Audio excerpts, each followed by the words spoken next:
It's no surprise that Boston is home to the biggest Irish population in the country, but it turns out the Bay State also attracts the most Brazilian immigrants per capita. And that could mean Massachusetts has the worst case of World Cup fever in the country.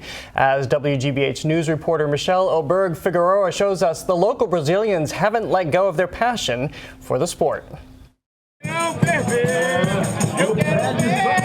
No, this isn't Sao Paulo, it's Everett.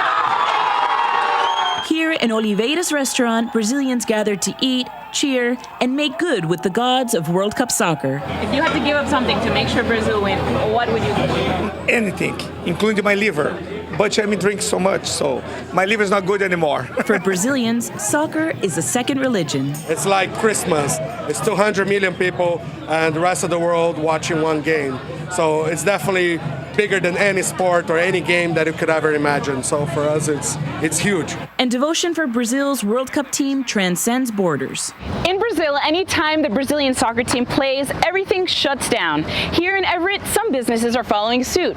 Closed for business, open for partying. Like at this masonry warehouse in Somerville, where on any other day, Ivan de Sousa would be moving bricks. I usually will be working right now. But on game day, hauling a sofa, big screen TV, and a rug over the dusty floor, the warehouse becomes a living room. Entering the loading zone into a backyard barbecue, and it's barbecue time. Or as they call it, churrasco. It's pretty easy for you to go to the Brazilian store and get what you used to get back in Brazil. So eat, if you guys want to drink, there's Brazilian soda out there, there's beers, and just enjoy yourself. But any comparisons to a Super Bowl cookout and Brazilians scoff.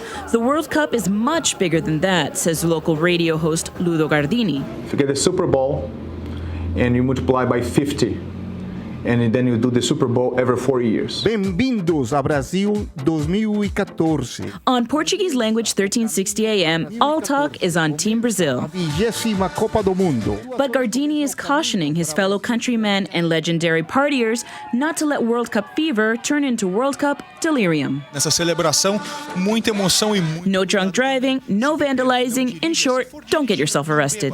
Back in our countries, they don't enforce the law like they do here. And I want everyone to be safe. But even Ludo admits he'd give almost anything to see his team win. I would give up my hair. And that's giving up something very big? Very big, very big, because the hair is precious. What else can be said about a culture that has more than 7 ways to say the word cool? Ótimo, legal, maneiro, 10, show de bola, super, how many so far? But for the next month, only one word really matters.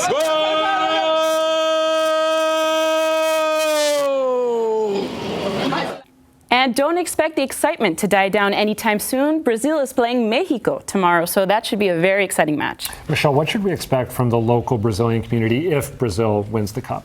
Well, when I was filming, I went into a restaurant in Everett, and they were saying that they're already scheduling with the city to see if they can close down one of the main streets. So you can imagine he has full faith that they will make the final and win the final. Very cool. Michelle, thanks for that. Thanks, Adam.